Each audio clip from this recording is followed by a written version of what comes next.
the biggest story that I had to rewrite was not being enough. And that was a hard one to rewrite because we all have that feeling of not being enough, and I didn't know where it stemmed from. So I was tired of being fake to people because I was worried about what they thought of me. And so we have to kind of peel back the layers of like, where did it first stem from? Where is this feeling of not enough coming from? Where do I feel insecure? Where do I not feel smart enough? And so when I started to peel back those layers, I started to figure out that it was from my childhood. And like most of us have an insecurity, it all stems from our childhood. And it boils down to never being enough. And so we carry that into our beliefs in this day and age, and we act out those beliefs. So when I was acting out this feeling that people were looking at me and judging me and saying, well, does she really know what she's talking about? Mm-hmm. You know, that like insecurity, like who am I to tell people this? Or maybe I don't know enough. Let me hide behind my books and let me hide behind this. So when I peel back the layers of the onion, I realized that it stemmed from a Catholic teacher that told me they couldn't teach me. And from that, it started to feel like, well, I'm gonna prove that I'm smart. And you're not gonna put me in a room that's outside of the school because I had a learning disability. And I'm gonna show you, so I'm gonna go to law school, even though I don't want to. But it was this feeling that if I do this, if I do the next thing, if I'm gonna be smart, and they're gonna see that I'm enough, and they're gonna give me that big stamp of approval. And it wasn't until the later years that I realized that this carried through my whole entire life. This feeling of hiding behind only what I want you to see. Mm-hmm. You know, this is enough, because I'm scared if you see the real person, you'll say she's stupid, or she doesn't know what she's talking about, or she's an airhead, or that they'll confirm what this teacher said. And I didn't want that. So that was where my rewriting the story began. How do you show up in the world authentically? You just have to go right through fear, and you have to be vulnerable. And that was the thing I started to do, showing up and being vulnerable and not hiding behind what I thought A person wanted, B person wanted. And when you can do that, there's this sense of like, okay, I'm on this planet for a reason. God gave me a gift, and I'm not utilizing it. So if I can look at it through the second person and not look at it as myself or, me, everyone staring at me, and if I can look at it like I'm supposed to share these gifts, because we all have a purpose in life, and who am I to hide behind this wall if I don't share those gifts? I'm a firm believer in journaling and being raw and being completely honest with yourself, like all of it. So it went back to me, like I said, being in Catholic school, standing there, the Catholic teacher telling me, we can't teach you, you're gonna go in an RV outside of the school and watch everyone else go in, but you have to stay in this RV, to my later years, following it up with teachers putting me in another room and other people saying, oh, that's the romper room, to, peeling back that layer, dating horrible men because I was trying to find self-worth through that. Like, if you think I'm great, then the teachers were wrong. If you love me or adore me and say that I'm awesome, then I'm gonna believe you. So whatever they said, I believe. So rewriting it started with the inside. I started to get sticky notes, and I started to put them all over in my car, on my window, everywhere I would see them, to say that I am enough. I am beautiful, I am enough, and I am worthy. I would set my phone to go off every 30 minutes with the words, I am enough, I am beauty, I am strong. So I was reprogramming my mind, because I was just 7. And at 7 years old, someone told me I wasn't smart. Somebody with authority said I wasn't meant for society, in my mind. So when you take that as a child, when you take those, whatever it is, you just package it differently. It could be rape, it could be mentally abused, verbally, all of that. Whatever package it is, it's still the same belief. And so your brain takes that on and it believes it to be true. So it will shield you from all of these things. It will shield you, and it will not allow you to feel hurt, because the mind keeps us to what is comfortable and familiar. And what is unfamiliar, the mind will be like, no, she's gonna die. Or, yeah, we're not gonna take her, no. So I started to reprogram my mind to be like, you are enough, you are love, you are whatever it is. But the phone was very helpful. So every 30 minutes it would go off, or whatever I set it for. I think in the beginning it was 15 because I needed the 15 minutes. And then I graduated to 30, and then now I don't need it anymore. But it would go off, and it would just remind me. I would take a second, and I would pause and reflect and say, okay, I read the words out so my mind listened to it. I began every morning with a gratitude journal, what I was grateful for. And it's not just like, I always tell my clients, I don't just say I'm grateful for my kids, or I'm grateful for the breath and the air. I go really into it, because you need to feel the experience so that it's real. So in other words, I would wake up in the morning, and for 5 minutes, I would just say, I am grateful for having another day. Why? Why? I follow it with a why. So I would see, I'm grateful for having another day because I get to share my gifts with people. I get to touch people. People get to teach me so much. I give it specifics, because when you give it specifics, it's got meaning. And it makes you happy and whole. I am grateful for my kids, So I go into, I don't just say I'm grateful for my kids, I'm grateful for this. Okay, I'm done that exercise, bye, did it, check on my list. I go into detail so it has meaning. So I started doing that, a little bit of meditation in the morning, and just showing up for myself, being okay, not having it all together, not doing that judgment, not the self-sabotage, like, woe is me. Not attaching to my story, I think that we can get lost in our stories sometimes, and it can define us.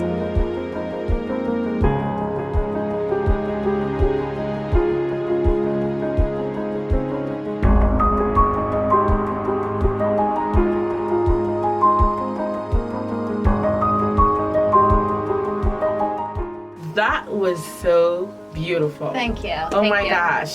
My motherless daughters, welcome. Today I have with me Alyson Leinbach, right? Yeah. You got it. I was going to say Leinbach. So you're good. You're good. Oh my gosh. She is amazing. She is a yoga instructor. Tell them everything else you got going on, because I checked out your website. Oh, yeah. Okay, so I am a rapid transformational therapist, and that is a hypnotherapist. Basically what we do, it's not the type of therapist that waves a wand and it's like, you're gonna stop smoking and life will be great.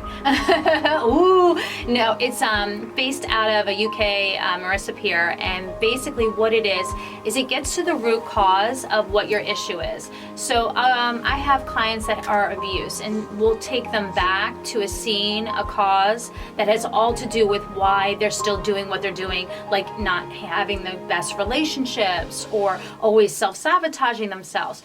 And so we'll take them back to that, and when they can see it from the eye of an older person, it changes the story and the meaning. So I'm a rapid transformational therapist. I specialize in abuse and anxiety people.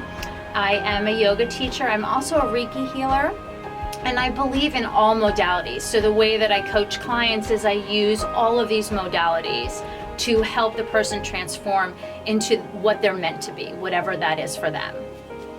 Awesome. Yeah. Now, one thing I have to get from your website is the CBD oil. Yes. Now, my job they do this drug screening random. So I wanted to ask about that. Mm-hmm. If I start taking that, because I saw the one for like stress and then sleep or something like that. Yeah. If I take those, if they do a drug screen, would that show up? Absolutely not. The one that I have, Medical Mary and Green Roads, I actually met with them and had an hour-long meeting. Okay. Tried everything. I only go with them because of the fact that they are U.S. based. I saw that. Their soil everything is in U.S. and Right. they have a third party looking at it that is not with them. So in other words, they have a guy come in, look at all the crops, and make sure it's THC free. Okay. And they're 'Cause not that's what being it paid is. by them. Okay, good. So good. there is zero THC in it, zero. 'Cause I I was like, give I it to need my to- daughter. Oh, okay, good. I do. My daughter is 12 years old. She too has anxiety, and we're working with her right now. But I give her the chill in the morning, and she she's not on medication. She's only on this. Wow. Yeah. Okay. So I will put her information below for you to check out her website if you want to order. And you can schedule private sessions. I saw that. Yes. Yes, you can schedule private sessions with her. So it doesn't matter if you are in California or you're in Australia. You can do it via... Yes, Skype or Zoom. Yep. Perfect. So today we're going to be discussing rewriting your story. We're also attached to it. It's like, it becomes like a diamond. Yeah. In a you know, like you take it everywhere. It's like you take that bag, you drag it with you everywhere you're going. Like, woo, this is me, this is what happened to me. You know, like in my case, I was molested so many times, I was rejected, I was hurt. But that's not my story. It's a part of me, something that happened, but it's not my life. So tell them, what is this whole rewriting your story about? I know you just gave them a sample of how your personal story went, but like, what exactly is rewriting your story? How can they go about doing it? So some of the things you have to understand, journaling. First, get out a book, go get a fancy one. I always tell my clients, get this really nice one that resonates with you. If you have to touch it, if you like the smell of leather, if it has little, glitter, like crystals, whatever it is, get a fancy journal. It's gonna make you wanna write in it. And be honest with your beliefs. Are you that person that is attached to the story? Because that's all you know. And how do you get above? I'm the abuser. I was abused. Get out of that victim mentality. Victim mentality. Yes, I was also abused at a very young age, and it wasn't until I found yoga that I had blocked out all of the things that had happened to me at such a young age. And when I was on my mat, all of a sudden I started seeing visions of things. And when I was like, what the heck is going on? I'm seeing a man, I'm seeing things happening to me. And it just came out because, yoga gave me the freedom to just release. I guess. Mm-hmm. And see, the one thing you need to know that it's not your fault that you are saying the victim. It's not your fault that you carry this story around. I'm going to get a little geeky on you. Your brain, there's this amygdala, right? And the amygdala wants to keep you away from dying. But see, the amygdala is really drama. It is over the top. Everything they think you're going to die on. So if you've never experienced something new, it's going to tell you you're dying, and it will keep you from doing that. So I'll give you an example. If you, let's say, coming on live here, you've never done a live Facebook or whatever, but you really want to, and that you put it on your calendar and you're ready to go do it, but you never do it. The reason why is because you never did it before. So the amygdala is thinking, wait a minute, we haven't been through this situation. So think of it like a guy, and it goes down to the files, and it goes through your files in your brain. It goes through these files, and it's like, no, she's never been on Facebook.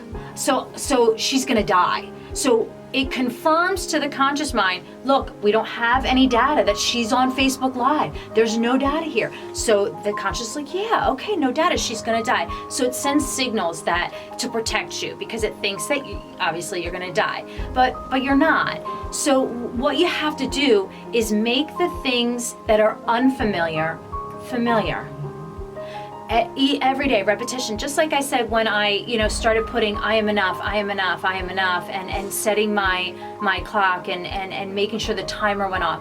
You need to start making things that are unfamiliar familiar.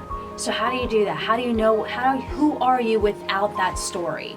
It's like you have to undress yourself. You literally kill that old part of yourself. You kill that old part of yourself, and then you got to relearn who you are all over. Figuring out, what do I want? What do I like? What kind of life do I want to be? Just like what we just talked about trauma on the last week's episode, is you have to figure out what you want and how you want to go about it for you to detach yourself from that story. Or else you'll be carrying that story with you everywhere you go. You will become exactly that, because you become what you constantly repeat over and over and over again in your mind. And like I told you last week, what I do is I introduce myself to things. I go to places by myself because I want to introduce my mind to something new. I try different activities. I talk to different people. I like meeting people. That's like one of my favorite things. So these are the things that I had to do to get away from my story, because my story was, this is who I am. I have been molested. I was this. I was that. I'm not enough. You know, my mom used to tell me I'm not light skinned enough, blah, blah, blah. And so when I would look at myself in the mirror, that is all I saw. I saw that. Until I started, it's so crazy. When I didn't know I was rewriting my story. I just thought I was doing affirmations. When I started telling myself, like, you know, I am this, I am that, I am that. So and powerful. I started, like, literally my perception, my vision, everything changed. So it's like, you have to do that. Like, in order for you to get away from your story cripples you. It keeps you exactly where you are. It's a form of protection at the end of the day, but it protects you from living your best life. But also, you know, I think the most thing with our story, you have to forgive.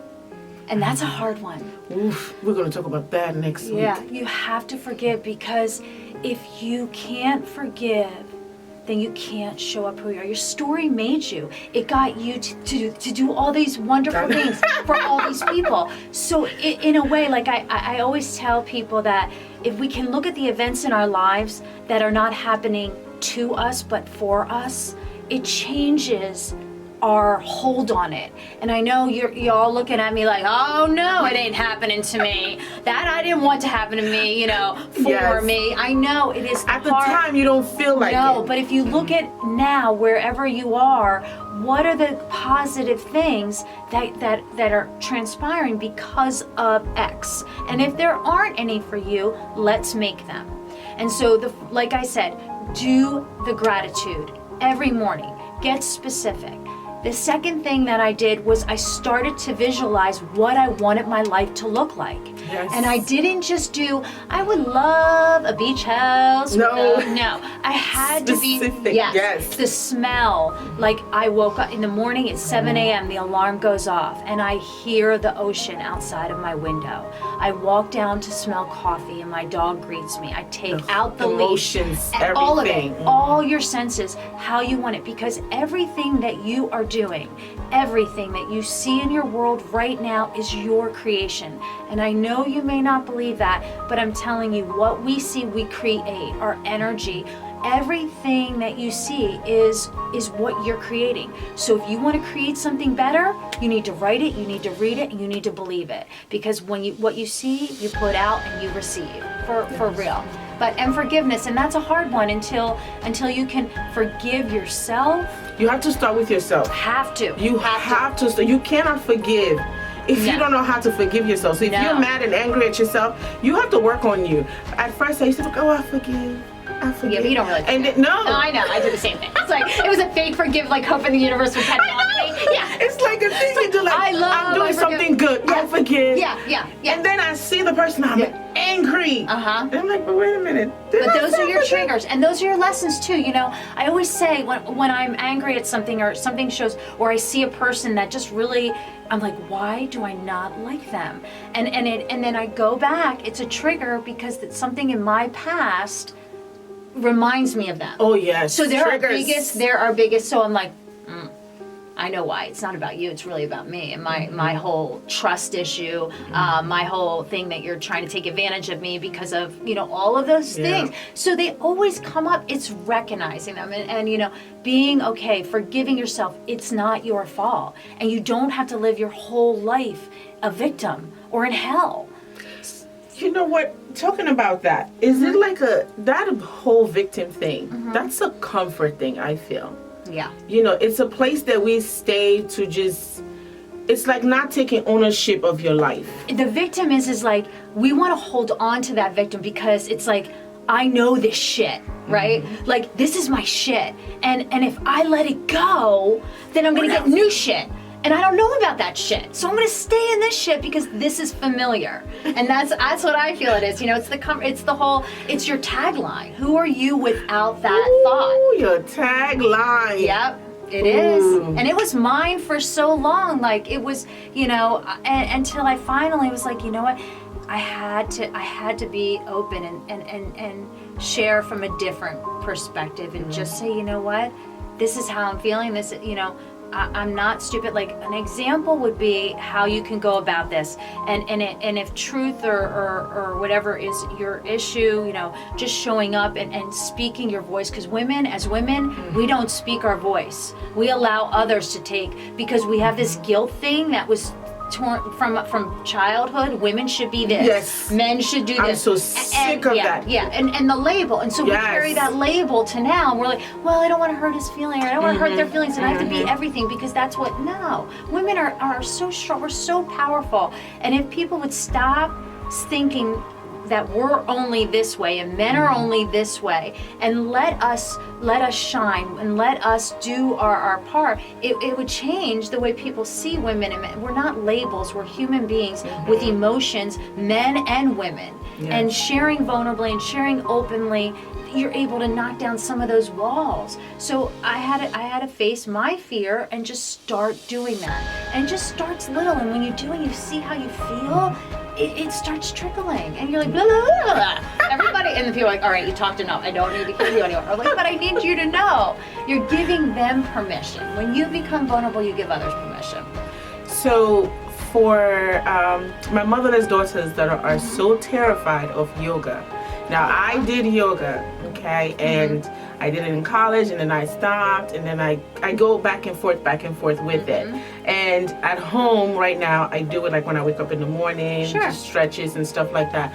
But a lot of people are like, oh, it's crap. I'm not going to do it. It's not going to do anything. Talk to them about the impact of yoga. I will. Okay. If you learn nothing from me today, you never have to see me. I'm telling you to get on your mat. Here are the things that you need to do. The gratitude, absolutely you need to do. You need to program your phone, absolutely. I'd like you to go on YouTube and find a meditation. It's called the 6-phase meditation. It's a gratitude meditation. Absolutely, hands down, it's what I refer all my clients to. He's a wonderful person. It's called the 6-phase meditation. It's probably about 15-20 minutes, but if please do it every day for 1 week. Just do one, give me 1 week. You will see a transformation. You will start to be happier. Your life will start to feel fulfilled. And then you get on your mat. The reason why some people are fearful of yoga is because I believe anyway that they see the magazines, the Lululemon, the thin young girl, that are so super flexible, and it's kind of like this tribe of trendy white girls in a way, and so they're like, oh, I'm not flexible enough, or I'm not. It's not for me. It's not. That's not for me. I mean, I get tons of people being like, I would love to try yoga, but I'm not flexible. I'm like, okay. It's not. You don't need to be flexible. You don't need to be skinny. No. Yoga will get you flexible. It will open your body up in ways you never knew. That's a byproduct of yoga. But what happens to you on the mat, your body is energy. And there's a reason why it's a 5,000-year-old tradition. It's a reason, because it works. It's not a fad. And the reason why it works is because it's opening up all areas of your body. So we walk one-dimensional and maybe we lift weights or whatever. Yoga, you're using your whole body. So I always tell people, it's like, you have suitcases, and your suitcases are your hips, and they're the issues in your tissues, right? And so maybe the right side is your work. Maybe the left side is your kids. The back side is your husband, boyfriend. I don't know. I call it the back side. I put him right on my butt. And so when you move the body, you start to open that up. And when you open it up, you begin to relax. You cry on your mat. There's this thing that I can't explain because it's so specific to everyone, and it's individualized to you. So whatever that is for you, it just happens organically. And so you get on your mat and you just breathe and you move. And you can go on YouTube and you can look up yin. It's called YIN for nighttime. It's a couple poses, just stretching, open your body up. You don't have to go into a yoga studio right away. You could just do it at home. Tons of people gravitate toward it. Alcoholism, a lot of abuse women, a lot of anorexia, because it's the one place that they feel that they can come home to. Non-judgmental. non-judgmental, and it is for me, it is my church. It's my saving grace because it opened me up to so many things. So there's a lot of people with trauma that come to yoga because it's the one place that does not judge. It does not judge. You can walk in there 500 pounds. You can walk in there, just who you are, in poor, whatever, doesn't matter. It's a safe place. It is. It totally is a safe place. It allows you to be vulnerable. Like, I had a client come in, and I was over, I'm like, okay, you are getting a divorce, and he is a narcissist. She's like, how did you know? And I was like, because I can feel your stuff. So I can just feel energy. And so you'll have a different Reiki session with different practitioners. I just really work with your chakras. Oh my gosh, that was so great. Like, just talking about how, the yoga is a safe place. Mm-hmm. Now, for someone that has never ever tried it, I know you just talked about, some of the things that they can check out on YouTube. Mm-hmm. What is the first kind of yoga? Can they just go into any yoga session, or is there like the beginners? Like, what should they do? Yeah, honestly, if you're trauma and you've had abuse or anger or all of that, I would strongly suggest finding any class that is restorative or yin. Just giving you time. Now, if you are type A person, then I'm going to say go to Vinyasa Flow. Vinyasa Flow is a moving meditation. It's what I teach. It's a hot yoga. I tried that. You detoxify the body, you sweat, and you just breathe. Yes, right? And so I love that. But, when I gravitate now towards yin, it's just everything is on the ground, it's stretching, but it's holding the poses for like 3 minutes, and it opens up your connective tissue. But when I say 3 minutes, you're not like in a warrior. You're on the ground, folding forward and breathing. And you know what? You draw your senses inward. And sometimes drawing your senses inward can be really scary. Yeah. But it forces you to kind of sit and know that all is good. And they have beautiful candles. It's an inviting place. That's why I said check that out on YouTube. I'm plugging YouTube all the way. But YIN, yin poses for evening. You're gonna notice you're gonna have better sleep. Your complexion's gonna look better. You're just gonna feel overall healthy. And for the people who are scared to just come in, I'm gonna say just maybe that's your first fear that you face. Walk in. Walk in. Yes. Yeah. Because when you start doing those little things, it doesn't become so scary. And when you walk in, if you're gonna do it, don't say, well, I don't know. Should I? Yeah. And then, or you say, well, I was told I have to do this, so to take away from it, lessen it. Like, I've never heard that one before. Oh yeah, because it lessens the feeling of them actually doing it. So they're like, oh yeah, this, I was on a podcast and Alyson told me I should do this as my fear, so I'm coming in to do it. I have to do it. So then it's like them really not doing it. So you need to really go and do it, and don't mention my name at all, and tell them that you're doing this because you're facing your fear. Oh my gosh. Yeah, because it takes it away. We how we always follow things up with an excuse. I did. Yeah. Sometimes. And or this person made me do it, so I'm here. Because she made me. Or get your friend. She made me do it. Your responsibility. So it's not really us doing it. It's giving us an out, Never thought about that. Yeah. That's cool. Yeah. I'm excited, though, to try the CBD. I have to go back to that. Yeah. I'm going to try that. Yeah. Also, I haven't been in your studio for a minute now, so I have to go back and do the hot yoga. The hot yoga is ridiculous. Yeah. I love it. Like, I was like, Lord, the first time I said, sweet Jesus, oh my gosh, what am I getting myself into? But when I left, I think I slept so well. Yeah, and I think the reason why, also with victims, when they seek out yoga and they come to their mat, it's the one, I wanted to say this before, it's the one place where you feel you have control over everything. Like, it's the one place that they can control. They may not be able to control their weight that day. They may not be able to control if they're going to have a drink the next day. They may not be able to control the thoughts of the abuse or whatever. But in that room, you're silent and you're listening to your breath and you're moving with your body and you're just one, and that's all that matters. So I think it gives you permission to let go. Give yourself permission. Yes. To let go. Please. Just let go. Yeah. Just what I did. Just drop the bags somewhere. and go and keep it moving. What's the difference between yoga and Reiki? Okay, Reiki is energy healing, so I can feel energy, and you can never get a bad Reiki session. Like, I can never take on your energy, or you can never take on mine.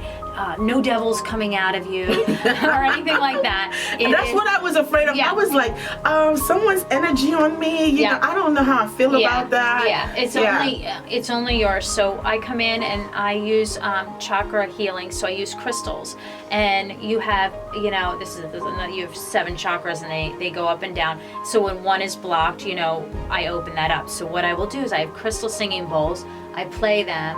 I then figure out what is blocked. You have crystals on you, and then I'll take my hands and I'll go through right here at your ears, over your eyes, your throat chakra for your ability to speak your truth, your heart chakra, your solar plexus is your powerhouse. That's also your sexual energy. And for those of you who have been abused, that's where we kind of shut down. We don't like our bodies. We hide our bodies. Maybe when we're having, intercourse or whatever, we feel ashamed. And that's from abuse. And that's where that sits. So I will clear all that. And sometimes you can feel heat on your body. Sometimes you will feel coolness. Sometimes you may not feel anything, but I'm able to feel what's going on in your body without you having to tell me. Like, I had a client come in, and I was over. I'm like, okay, you are getting a divorce, and he is a narcissist. She's like, how did you know? And I was like, because I can feel your stuff. So I can just feel energy. And so you'll have a different Reiki session with different practitioners. I just really work with your chakras, and I can feel things. And that was one of the things that I used to suppress, because I thought, oh my God, what if I get it wrong? What if I tell them something that isn't real? Then I've crushed them. And so my mentor used to say, the one advice she gave to me was like, who are you to decide what they should hear or not? And it's so true. I'm like, ooh, that's powerful. Yeah. And I was like, right, I'm controlling a situation like I've always because we want to be right. Yes, you don't want to hurt somebody's feelings, because that's what I never wanted to hurt anyone's feelings over conflict or any of that. So that's Reiki. It's usually about an hour, but some people come in just for 30 minutes. Some people just need a clearing and want to find wholeness. I had a woman who was abused. She didn't want to, be, and they always give me permission to talk this story except with their name. So I'm sharing this openly because she agreed to it. She was abused, and her husband was wonderful, but she couldn't trust him. She couldn't be open. She didn't know how to just surrender herself to the love because it's unfamiliar. Right. And she was ashamed. She just was shameful of her body. And so we had the Reiki session, and she was like, oh my God, she felt so many things. She was laying there and she was seeing images of all of her past, of all of her loved ones. And that filled her heart to know that she is loved. Wow. And so when she saw, she's like, it's so crazy. I haven't seen these images since I was a child. And so I can't control what the person does or feels or whatever. I don't have that. That whatever's going to come to them is going to come to them. Reiki goes to the area that needs it the most. It's an old, ancient Chinese thing that has been around for almost as long as yoga, even longer. Wow. So wait a minute. Okay, first of all, we got to go back. Yeah, go ahead. The whole guy with the divorce situation, like, what did you feel? Like, I don't understand this. Anger. What does anger feel like? Oh, anger. Anger's anger. Like, for me, so when I go to her heart, it was anger. And not open. Is it a lot of heat? Like, I can't describe it. It's just a feeling that I know it's anger. And I know that and so I can see it, and I don't know if it's male or if it's anger family. And then when I come to no, it's this dude, then I say it. It's kind of like a thing that I go back and forth with. It's okay, Wow. So was he receptive? Like, her, the woman? No, the guy first with the divorce. Was he? Oh, it was a woman. It was a woman. And I said her husband, or I'm like, are you going through a divorce right now? Okay. He's a narcissist. She's like, how did you know? Yeah. Oh, yes, he's a narcissist. Yeah. So was she receptive? She cried. Yeah. Oh. She cried. It was a release for her. And then I did rapid transformational therapy on her, and we did a 90-minute session to let her know that she's enough, to find love, that she's worthy, because she attracted men that were just like her father in hopes to change the outcome. So women, if you're dating shitty men and you look at your father or your mother, because it's one of those, and it's probably, you know, they may not be the alcoholic that your mom or dad was, whatever that is, they may not have that one thing, but I guarantee you they have the other traits, because we always go to what's familiar, and we live in our childhood-like self, and we try to recreate the scene. You don't do this, you know, consciously, but you'll go and subconscious is always in control. Yes, and you'll try to recreate it because you want the outcome of not feeling like it was your fault. You want to change them, because if you can change them, then it wasn't your fault that mom or dad were an asshole. And that's exactly what we do. I did it too. I dated crappy guys because that was what I was trying. That's all I knew. My dad was an alcoholic. Because you wanted to validate that you were enough and they were wrong. Yeah. And my mom, you know, she wasn't around. So it just was that. It was me trying to recreate or feel love and go anywhere I could. So we did a rapid transformation on her. I took her back to scenes. I had her see love that she deserves, everything. And now she listens to the recording for 21 days, because it takes 21 days for your brain to change a habit. Mm-hmm. And that was it. So yeah. I have to do a session with you. Yeah, it's really good.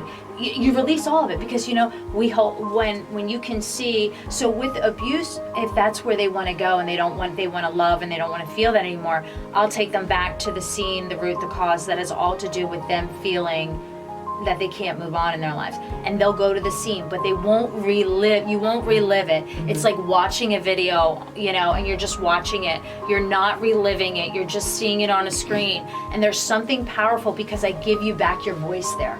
You get to see him and you get to say whatever you want. And it's so powerful, because you're aware of everything going on too, by the way. Like, you're not going to walk out naked in my room and just be like, woohoo, never. No, I promise I would never do that to you. But you get to talk to that herder or that mom that was such a bitch, right? You get to say everything that you wanted to say to her. And then if it's your mom or whatever that was a terrible mother, you know, I give her the voice to make it whole. And we reprogram, like, I'm sorry, it was all me, I'm selfish, I love you. And like, it's just so transformational, because you get to have that with that person, whether it's the abuser or whether, you know, the mom that wasn't there, or the father or the alcoholic, because we all think it's us, you know? Yeah. You do. Kids you know, when kids go through trauma, like we discussed last week, is that, you know, the brain development, you end up with a delay with kids, and it takes a while for them to process. So all they know is, well, it's me, it's my fault this happened to me, it's my fault my dad is not here, it's my fault my mom. It's like they just internalize everything and to just make it their own. And now you have an opportunity to just let all of that go. And they create another disease. They'll create anxiety out of that. Oh yeah. ADHD, because their brain is shutting down when they're, you know, in that trauma, and it gives them something to hold on to. Like, the anxiety is a trigger for them to escape. Yeah. And then that anxiety holds on. I had a guy who was a nail biter, and he bit his nails, predominant lawyer, but like down to the core. And when we went back to the scenes, it was a mechanism, because he was so stressed. And it's a coping mechanism. Mm-hmm. And so it stuck with him. And when he saw that he wasn't that 7-year-old boy or 3-year-old person, that he's a grown man, you know, it changed the story. Just like abusers, when I see the abuser, well, what if that man did that to you now? What would you do?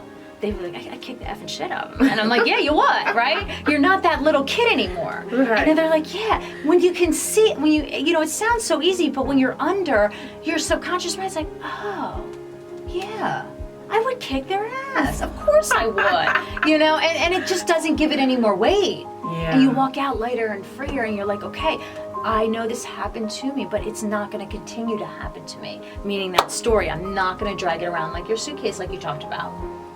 Rewrite your story. I promise you, it's life-changing. It was for me. So please, me too. Don't ignore it and think that, oh, well, you know, it worked for them, it's not going to work for me. No. It will work for you too. I promise you. Okay? So, I want you to tell them about your studio, your website, and where they can reach you. Instagram, Facebook, all that good stuff. I'm terrible at knowing all my hashtags. But what you can do is my studio is Serenity Yoga Studio. If you're in the Middletown, Delaware area, it's SerenitYoga Studio. So it's Serenity Yoga, studio.com. And my telephone number, you can reach me at via text, or you can call 302-373-7538. And my website is just AlysonLeinbach.com. So it's Alyson, AlysonLeinbach.com. And you're going to put it up after? Yes, I am. But this is for the audio part. That's why I wanted cool. Yeah, for the audio part for iTunes, so that gotcha. they can, because just in case they're like, oh, I didn't hear it and all that good stuff. So what is your one word for my motherless daughters for hope? Well, to encourage them. What's your one word? One word. I'm Italian. I need more than that. You're enough. See, I love that. Forgive. No. I got it. One word. Trust. Trust. And why? Because we're not put on this earth to fail. Ooh. We're not. And if you can look at it like that I'm not put on this earth to fail. God, spirit, universe, whatever, I'm not here to fail. Then all those things that you're scared to do, or all those things you're scared to pass through, these new territories, you'll go through them. Because you're not meant to fail. It's us that keep us back. When you can, I always say F fear, but I like to say the F, F fear. Yeah. Sorry, not my that. Yeah. I'm like the dirty talk yogi. I have a very my I gosh. tell it like it is. That's one of my things that I didn't do. I will tell you like it is, not in a rude way, in a loving way, because I think that so many of us just sugarcoat things, and it's time to just be raw. They're putting glitter on shit. Yes. I hate that. Yeah. Don't put glitter on my shit. Yep. Let me deal with my shit as it is. Yep. See, now I got you cursing everyone. So why should they listen to Empowering Motherless Daughters podcast? Oh my gosh. Because it's advice that you wish you would have had when you were younger. For sure. This is your journal. This is your life. Like, these are things, these are tools that you're getting that, oh my gosh, if we would have had when we, in our age, but growing up, imagine how different it would be. Mm-hmm. Because you're talking about it, you're doing the work, and you owe it to yourself.